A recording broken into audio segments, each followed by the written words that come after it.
awesome, man. There's a lot of pressure in that hot seat there, I know. And you looking reading off the floor, man. I don't see how you can see down that far. Yeah. I half know it, but I gotta look at it to remember it sometimes. That's the thing about, you know, learning to read music, and you know, you just kind of rely on that. It's hard to get out of the box. Just leave it there, I'll play it. All right. All right, so ladies and gentlemen, we have another Detroit bass player in the house with us, playing the upright. Tell us your name, sir. Rick Robinson. Rick Robinson, the classical bassist. Yeah, classical's in the house. All right. In the BASSmint, that's BASSmint. Welcome, brother. Come and hang out with us. Hey, thanks, big guy. And man, them bookends, you got some legends on your bookends right now. Sure do. Yeah. To your right, we got Mr. Bob Hurst. All right. Robert Hurst, an established legendary upright bassist and electric bassist to boot. And then to your left, we have the legendary Dan Pliskow. Is that how you pronounce it? Pliskow, yes. I've been working on that all day. You got a good... Another legendary upright bass player in the house. We're going to do an interview with both of these cats before the night is over. And to my right, we have sitting in with us. Tell us your name, sir. Bruce Sagerbabian. Another Detroit bass player, also a BASSmint alumni. Yeah. And next to him, we have Earl R. Davis, also known as Max Proud on YouTube. Max Proud on YouTube. Y'all need to check out his channel. He got mad discussion about horizontal bass information. Have you did anything on the upright bass yet? A little bit in high school. I played in the jazz ensemble, and I labored through it. I had calluses this big. How about on your channel? Any info? No. All right, get with the program. Also hanging out with in the basement is another Detroit bass player. Tell us your name. Jerry Cameron. How you doing, Jerry? I'm doing great. I'm with the Legends. This is amazing. Yeah, you drove all the way from where would you come from? It's a little town called Mansalone up near Traverse City, about 250 miles north of here. And come and hang out with all of us in the basement. Oh yeah. And did you bring your bass with you, sir? It's right there. And I'm going back to it. Oh yeah. Yeah, upright. It's a standalone. He couldn't better be without it. Look at him. He just had to go back. Also, and he just cloned. He just got cloned. He don't look the same, but yeah, I know. That might be a good thing. we also have our gracious host, Mr. Reginald Canty. Hey. As always, thank you for letting us hang out. And the future right here of Detroit bass player. That's right. This man. okay, so we also have another bass player that's gonna make me stand up because he's in 3D right now, pretty close in 3D. Tell us your name, sir. My name is Jonathon Muir-Cotton. And you play upright as well. Mm-hmm. How long you been playing, man? For about 6 years now. How old are you? Just turned 16. You 16. You've been playing for 6 years already. Wow. Awesome. What type of music do you play on the upright? Jazz, classical, and then I play electric guitar, so like funk and fusion, stuff like that. What kind of electric bass do you have? Warwick 6-string. Oh, that's awesome, man.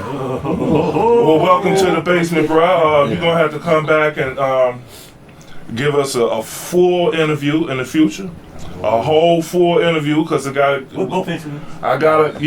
to interview all the young people, let them know, man, we still doing this, man. We still playing some old school wood. How old is your upright, you think?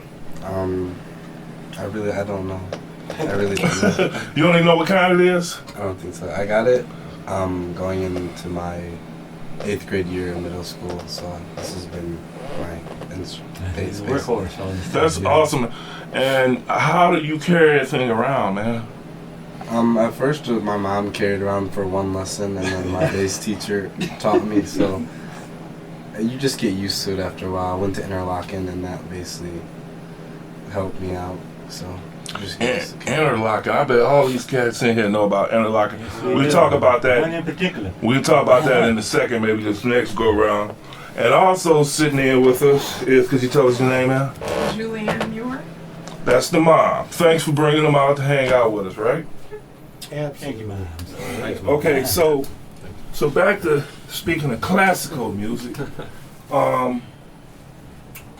Rick Robinson, man, when did you start playing the bass and why?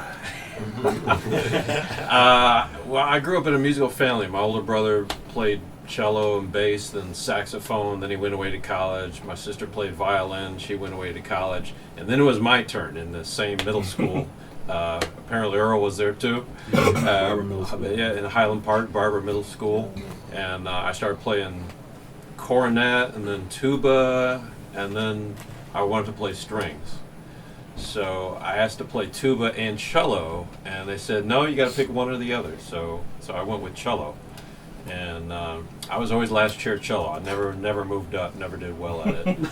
But all our bass players graduated to high school from the middle school, so they needed some cellos to switch. So I switched, and suddenly I was the best bass player in the school. It was a no-brainer. You know, That's awesome. all the girls. Yeah. That is awesome, man. And do you play electric bass as well? No, I never got the hang of that. That's awesome as well, man. Yeah, I know people like that. It's like Reggie. Yeah. Reggie said, Yeah. "No, I don't thump. I don't need to thump, and I never will thump." did. That's awesome. Okay, so There you go. That's what I say. playing classical music. I heard about you from another Detroit bass player. His name is Kerry Lacey. Carrie Lacey. He said, "Man, you need to contact Rick and see if you can get him in the basement." But first, I had to do some research, so I started listening and everything, and I was like, "Wow, that's awesome!" It reminded me of when I used to play upright in high school, and then I think I got me one about 8 years ago, and when they brought it in a big old truck, and it was like this huge thing, I realized that this thing is never leaving the house. Well, the trick is you got to pump the air out. Is that what it is? Then it'll fit in your pocket. But the funny thing is that it did leave the house one day is when I sold it. So it stayed in the house the whole time, and then it left the house when I sold it. That's when I was living in Cleveland. I needed that money to actually move to Detroit. So, and plus I ain't had a room to bring it with me to Detroit. So it worked out perfectly. But classical music, is that it, man? You jazz around? Well, that's the thing, though, with classical, because you can read music, you can also write music. So I started arranging a lot of symphonic stuff for my first band, Cut Time Players, 8-piece ensemble, DSO musicians, Sorcerer's Apprentice, Pictures at an Exhibition, a couple of club bowling jazz suites, all kinds of stuff, over 100 things now. And then I started writing music. Suddenly, after this dream I had, I started writing music. And some of it's pretty cool because whatever comes in here finds an appropriate expression in my music. So I blend in, some funk and rock and gospel and, stuff that I like. I got this piece, Highland Park, Michigan, City of Trees. Starts like this.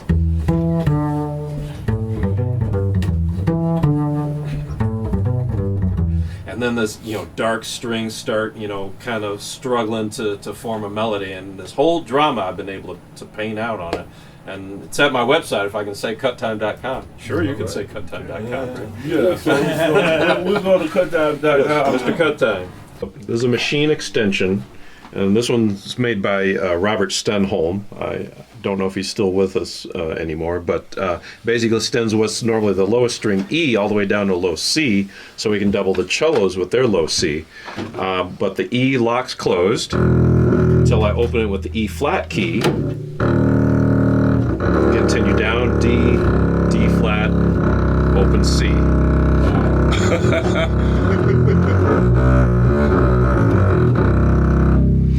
And and it's great to get down there. The only real hard part is sometimes when I have to play F natural down here, and I'm right underneath the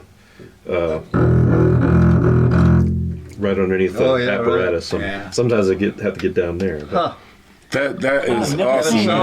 yeah.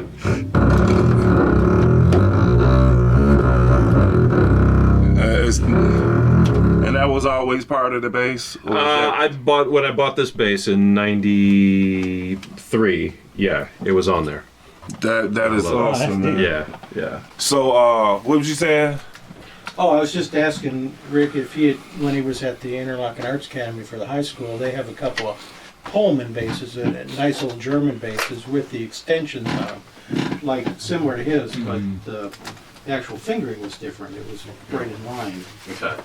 And I was asking if you had played one of those, which would be an introduction to the extension for you. No, but I don't remember any of those basses, but I do remember the aluminum basses. Oh, yeah, so do I. Famous aluminum That's basses. what I started on. Yeah. Terrible sound. Oh, God. When you were up there, did you ever use one of those on the hills? No.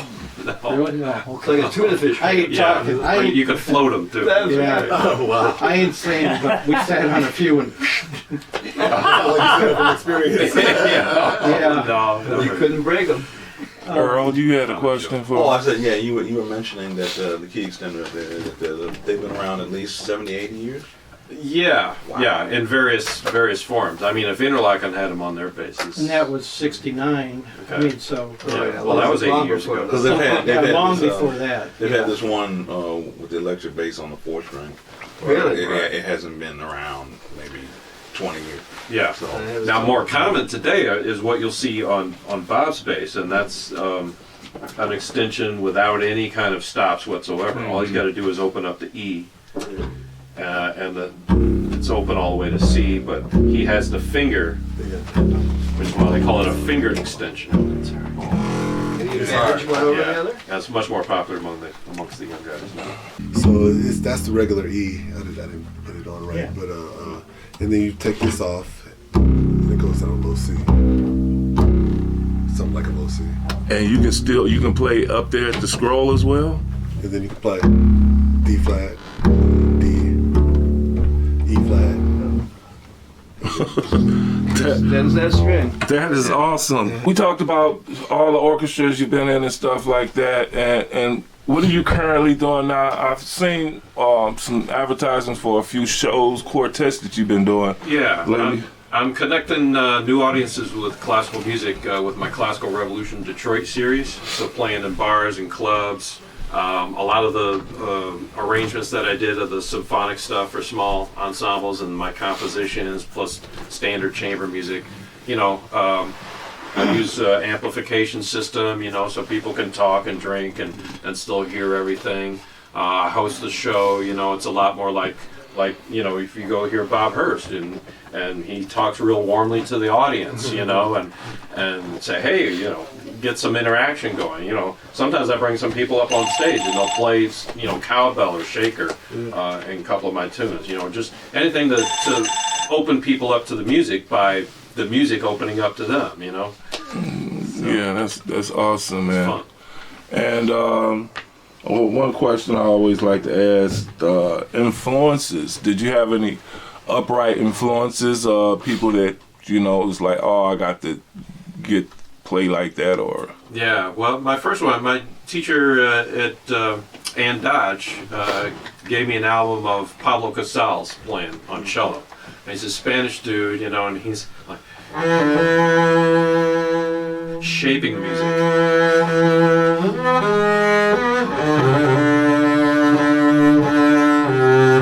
Just singing, like that.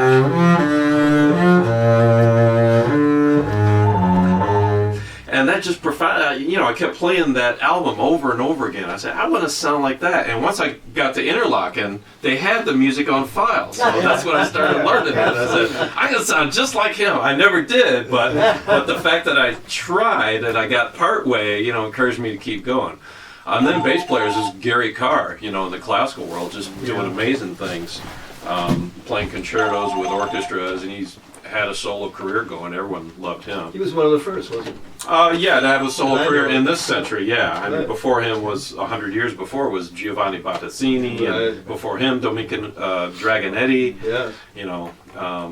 But there were guys who were good enough to try and make that into a solo instrument, and I wanted to do that too, so. That's awesome. So, when you compose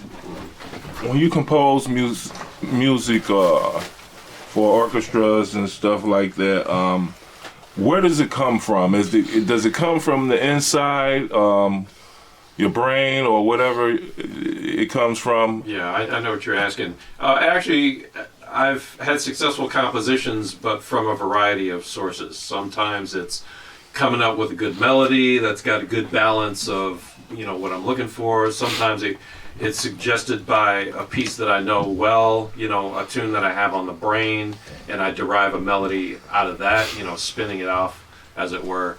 And one time, the Highland Park piece City of Trees grew out of the bass line directly. And I remember this dude singing me this bass line and saying, why don't you write some classical music that goes like this, you know? And I don't even know if I got it exactly how he was thinking it, you know, but what I came up with spun off this whole thing. That was beautiful. So I feel like I know how to compose now. Good, that's awesome. Any aspirations for film scores or? Sure, I'd love to get in there. That's where all the money is. Yeah, there's no money in CDs anymore. In fact, I don't even worry about making CDs anymore. It's just, you know, making some tracks. But Yeah, we got two girls that just graduated from Berkeley. Both of them graduated with degrees in film scoring. oh yeah, And I turned young to both of them. yeah. Tia and Tanya Yeah. D. Machowski, BASSmint alumni, by the way. Yeah, All right. right. Most of the. Yeah, you got to get Esperanza Spalding down here. That's Yeah. right. Man. I'll be there. Something. We tried to last year when she was at the Power Center and we just missed her. Yeah.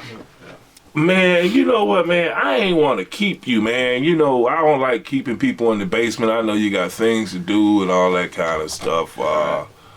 But did anybody have any questions for this fine bassist before we let them play us out? Anybody?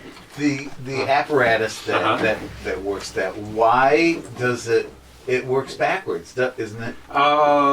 Yes, that's right. This is backwards. Yeah. Why did he I don't understand why he did that. It just doesn't. I don't know either, but you know, in a way, it makes sense to have the E lock right here, so that you're close to it. It's easy enough when I'm on F natural to keep going down with the second finger on E flat. Okay.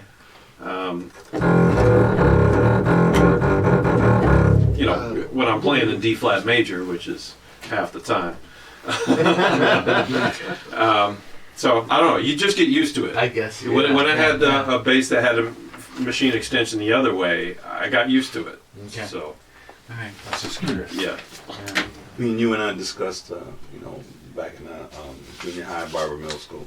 You know, my friends who came out of the classical classes, you know, were taught by Ann Dodge, and she was something else. And even for the small time I had with her. What do you remember most about her? Besides her Yeah, height? Spitfire lady. Yeah. She was just very pragmatic and, you know, empowered us all to do our best and think about what we're doing, think ahead. She was just real encouraging. In fact, she suggested I go to some honors festival orchestra out in Ipsy, and that led to Interlochen, which led to, you know, going to CIM and everything else. So it was good that she pushed me out, basically. She knew he was ready.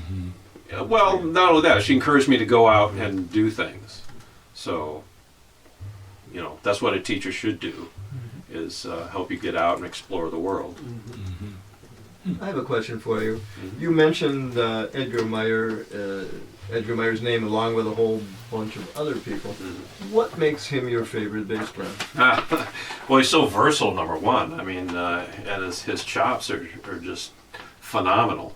But I later discovered, you know, meeting him and Mike Marshall, they were in Detroit doing some show together, and you know, Edgar was swamped, but Mike clued me in on how they rehearse. They start with a metronome, at 60. Really? Really slow. Yeah, working on those licks, and they inch it up one notch at a time. I mean, he doesn't take any shortcuts. He works methodically to be able to play that fast. Yeah.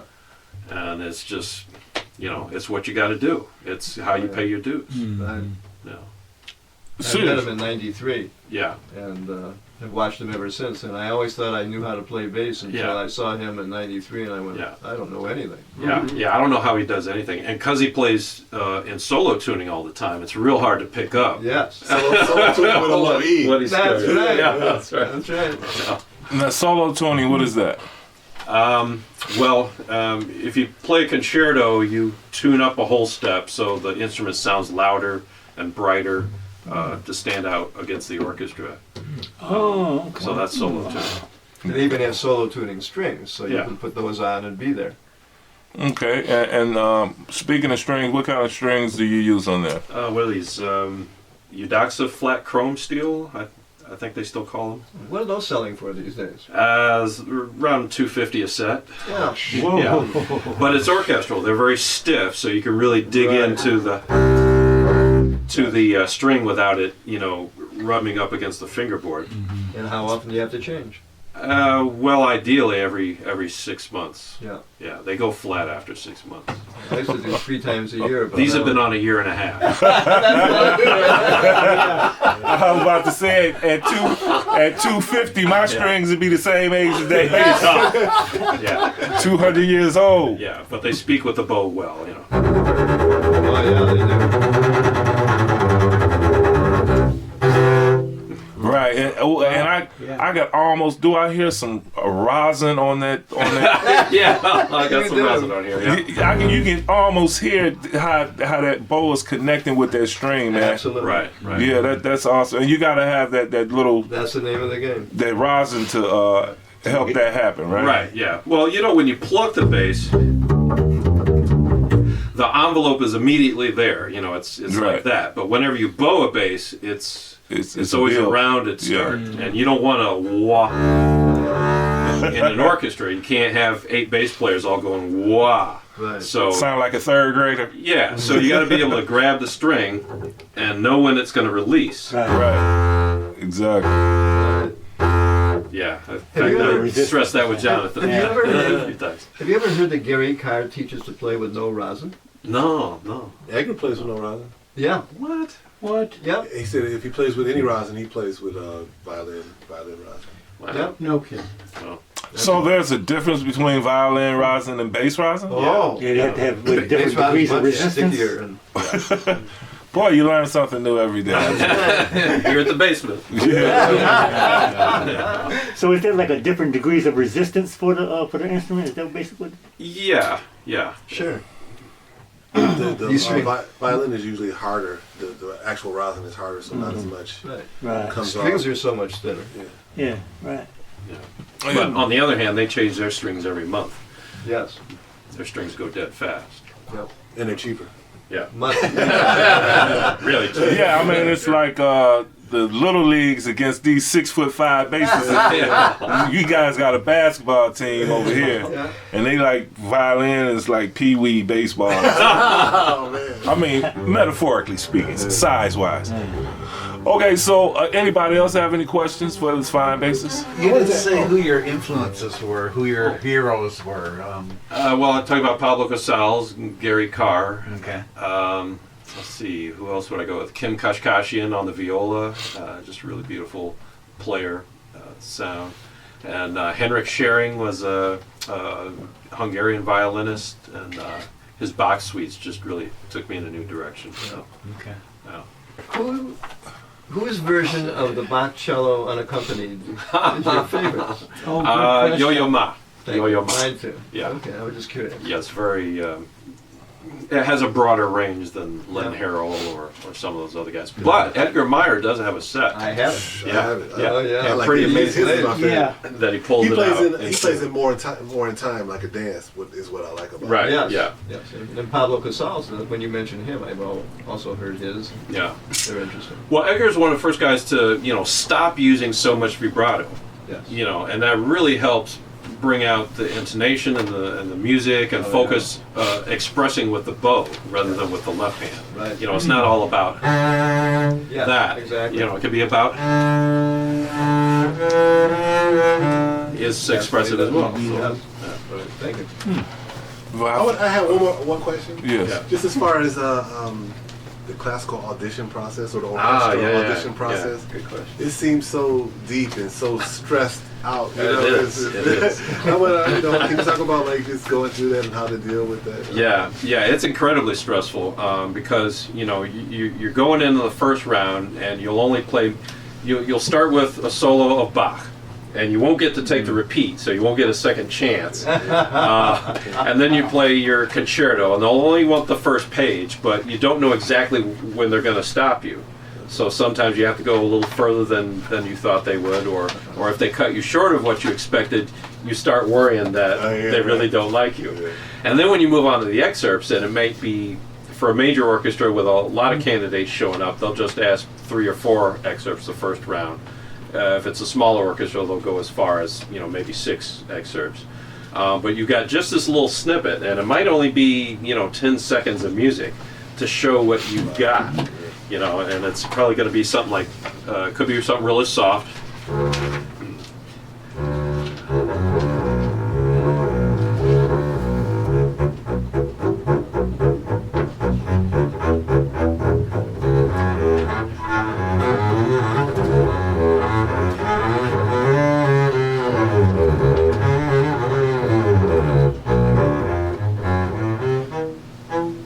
And the complete contrast.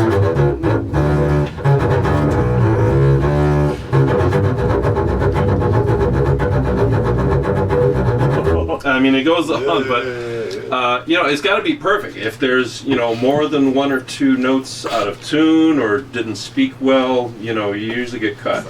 Yeah. So it's a lot of time working on a very small amount of material. I got a question. The in watching you play with your right hand, your pizzicato, I love it. I mean, I see so many of the younger or classical players that are coming into into pizzicato, and they tend to pick the strings. But I'm looking at your right hand.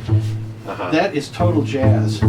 Yeah. And I was wondering if there was a jazz musician that you a jazz bass player that you like, or you hadn't talked about that at all. But there has to be something where your right hand looks like. Yeah. Well, I never studied with a jazz player, bass player. I really should though, because I'm trying to blend more classical with urban pop. Yeah. So. But you got that right hand thing off the side of the string and into the wood, which if you're playing jazz, you need to be able to do that, and then you bring your hand around for the speed. But right. I was impressed with that, especially while you're holding the bow and doing that too. Yeah. Well, about maybe 20 to 30% of what we do in an orchestra, even in classical music, we'll call for pizzicato, and it's an occasional, type of thing. And there's different ways to do it, where you could slide down and know when it's going to release. You can get a nice sound that way. You can lift straight up.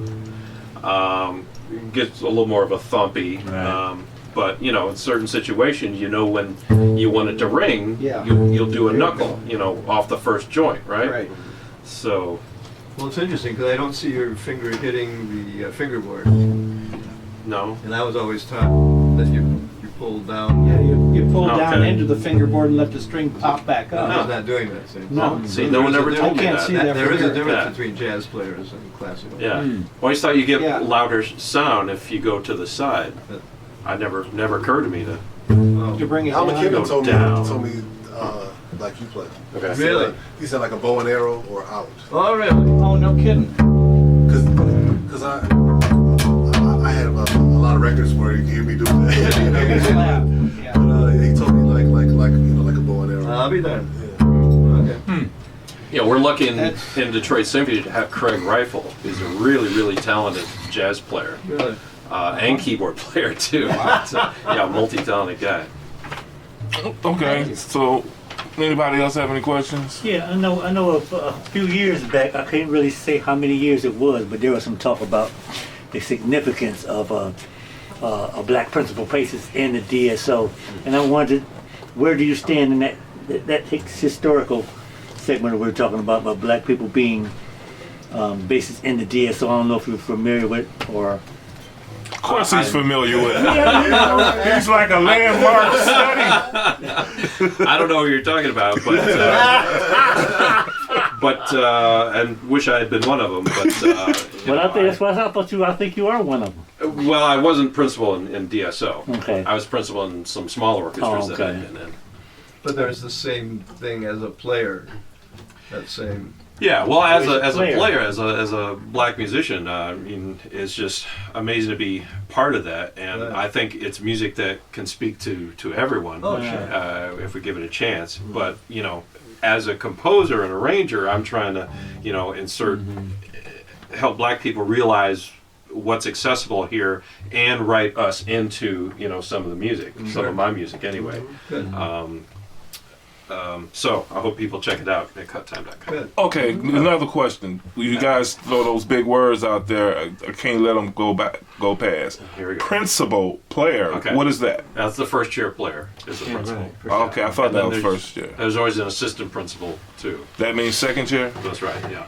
Oh, okay. So I was principal trombone at Inkster High School for 3 years. I was a pain in the butt to the principal.